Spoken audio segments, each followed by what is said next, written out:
अब इसमें हमें जो सेक्शन ट्रेस करना है,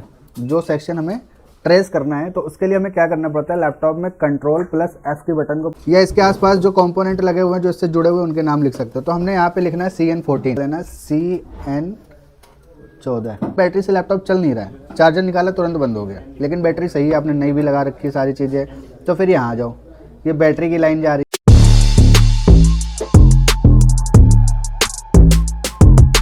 तो हमने जो फाइल डाउनलोड करी है, इसका स्कीमेटिक डाउनलोड किया है, उस स्कीमेटिक पे आएंगे, ये HP पवेलियन G6 का स्कीमेटिक डायग्राम है। और इसको जो हम ओपन करेंगे वो किस में करेंगे, एडोब रीडर में, ठीक है। इसको ओपन करने के बाद हमें करना क्या है, ये आ गया हमारा पूरा बोर्ड का डायग्राम आ गया।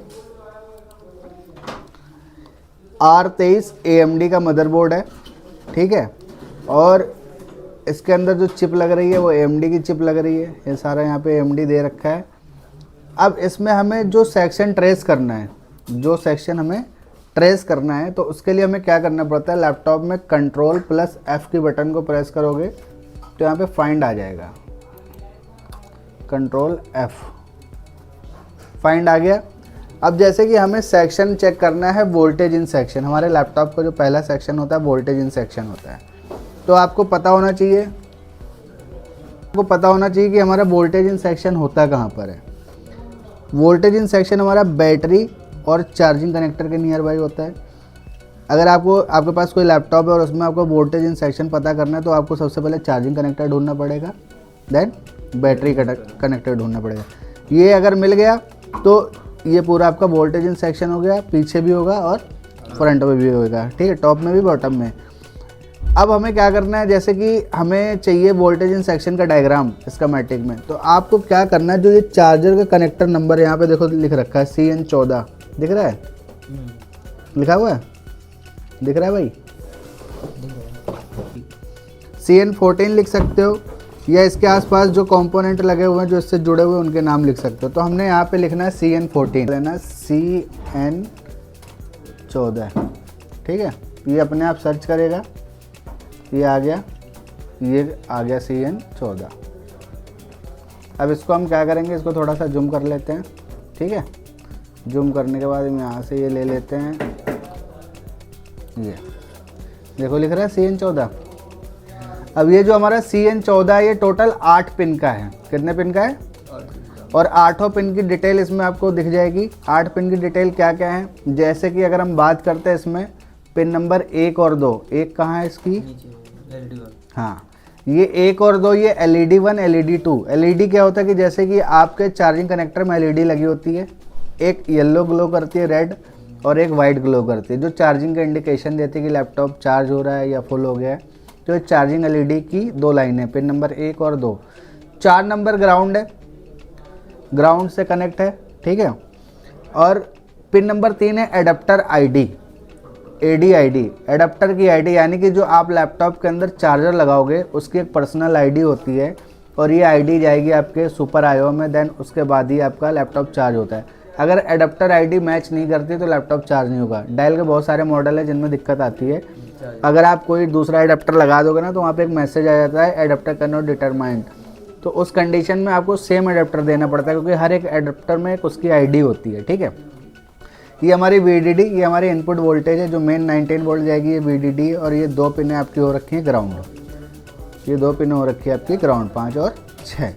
तो हमें जो सर्किट चेक करना है वो इन दोनों पिनों का चेक करना है, जो हमारी 19 वोल्ट है।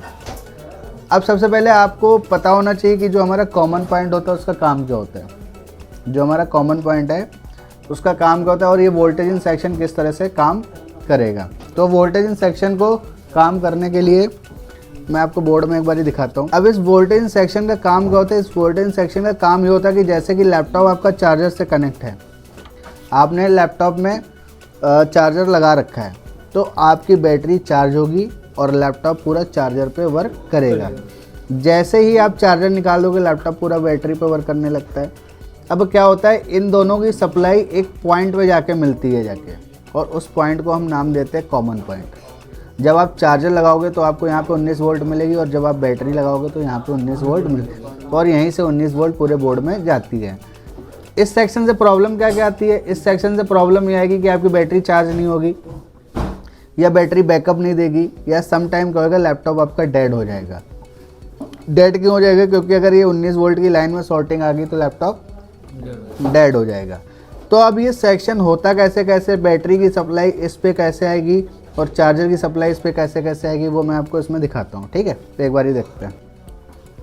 जो हमारी VDD की सप्लाई है पिन नंबर 7 और 8 से गई, यहाँ पर 2 कॉइल लगी, PL9 और PL7। ये PL9 PL7 जो होगी वो हमारे बोर्ड में होगी, वो मैं अभी आपको दिखाऊंगा।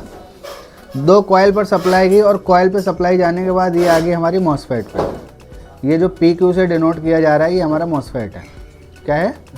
मॉसफेट है। इस मॉसफेट पे सप्लाई आई और मॉसफेट क्या करेगा, ये सप्लाई पहुंचाएगा एक दूसरे मॉसफेट पे PQ48 पे, और PQ48 से हमारी सप्लाई चली जाएगी ये कॉमन पॉइंट पे। अब ये कॉमन पॉइंट हम कैसे पहचानेंगे कि ये हमारा कॉमन पॉइंट है? ये एक रजिस्टर होता है, रजिस्टर की दोनों पिनें ना वो चार्जिंग IC से कनेक्ट होती है, हमारी चार्जिंग IC है। और ये जो 2 पिनें होती हैं इनका नाम होता है ACP और ACN। ये इनकी दोनों साइड चार्जिंग IC से क्यों कनेक्ट होती है? क्योंकि ये चार्जिंग IC को इन्फॉर्मेशन देता है कि चार्जर से कितना करंट आ रहा है, वो चार्जिंग IC को इन्फॉर्मेशन देगा, और बैटरी से कितना करंट आ रहा है वो इन्फॉर्मेशन देगा। तो एक साइड तो जुड़ी हुई है इसकी चार्जर से और दूसरी साइड जुड़ी हुई है हमारे बैटरी कनेक्टर से। यहाँ पे बैटरी कनेक्टर आ गया, ये हमारा CN13 बैटरी कनेक्टर है। यहाँ पे भी 2 कॉइल और एक मॉसफेट लग के सप्लाई आ रही है आपके कॉमन पॉइंट पे। अब मान लो, अब यहीं पे आपको देखो प्रॉब्लम भी मैं बता देता हूँ कि क्या क्या प्रॉब्लम आएंगी। मान लो आपने चार्जर लगाया, लेकिन जो ये VDD की लाइन है इसमें लगी हुई ये 2 कॉइल हैं, अगर ये किसी भी कंडीशन में ख़राब हो गई तो चार्जर की सप्लाई अंदर जाएगी?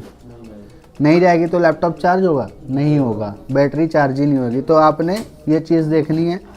अगर इसके ट्रैक में लगा हुआ ये मॉसफेट है, ये मॉसफेट को ड्राइव वगैरह नहीं मिलती है या मॉसफेट आउट नहीं करता, तो ये मॉसफेट ख़राब हो सकता है। इस कंडीशन में भी बैटरी चार्ज नहीं होगी। अगर ये मॉसफेट शॉर्ट हो जाता है ना, तो लैपटॉप आपका, हम बोलते हैं 19 वोल्ट शॉर्ट हो गई है।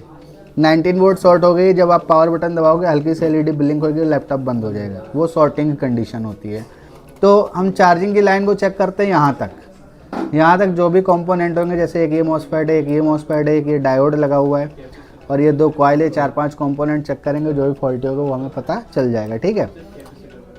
अब मान लो लैपटॉप चार्जर से तो चल रहा है, बैटरी ओके, लेकिन बैटरी से लैपटॉप चल नहीं रहा है। चार्जर निकाला तुरंत बंद हो गया, लेकिन बैटरी सही है, आपने नई भी लगा रखी है सारी चीज़ें। तो फिर यहाँ आ जाओ, ये बैटरी की लाइन जा रही है, यहाँ पे 2 कॉइल लगी हुई है। ये दो जो कॉइल हैं ये किसी भी कंडीशन में ख़राब होगी तो बैटरी की आउटपुट हमें वहाँ पे नहीं मिलेगी। तो यहाँ पर ये 2 कॉइल, एक मॉसफेट, इसको हमें चेक करना है यहाँ के लिए। अब यही सेम चीज़ हम करेंगे बोर्ड में। यहाँ पे हम पहले एक ट्रैक देख लेते हैं, इसमें PL9 PL7 PQ24 और PQ48 लगा हुआ है, और जो हमारा ये कॉमन पॉइंट है PR231 है। अब ये बोर्ड में कहाँ होएगा PR231? अब बोर्ड में हम देखते हैं, कॉमन पॉइंट है, यहाँ पर देखो लिखा भी हुआ होगा PR231, यहाँ पे लिखा हुआ है, ये हमारा कॉमन पॉइंट है। ये चार्जर कनेक्टर है, बोर्ड को पलट दोगे, चार्जर से सप्लाई जाएगी PL9 और PL, आपको जूम करके देखना पड़ेगा। यहाँ से ये एक मॉसफेट लग रहा है PQ24 से ये सप्लाई आ जाएगी इधर PQ48 पे। ये हमारा PQ48 मॉसफेट है, यहाँ पे लिखा हुआ है, और यहाँ से इस कॉमन पॉइंट पे सप्लाई आ जाएगी। इसको हम ट्रेस करते हैं। ठीक है, ट्रेस करके फिर हम इसको चेक करते हैं। ऐसे ही सेम बैटरी का होगा, बैटरी को भी हम ऐसे ही चेक करेंगे। तो इसको चेक करते हैं और मीटर से फिर देखते हैं कैसे कैसे सर्किट बन रहा है।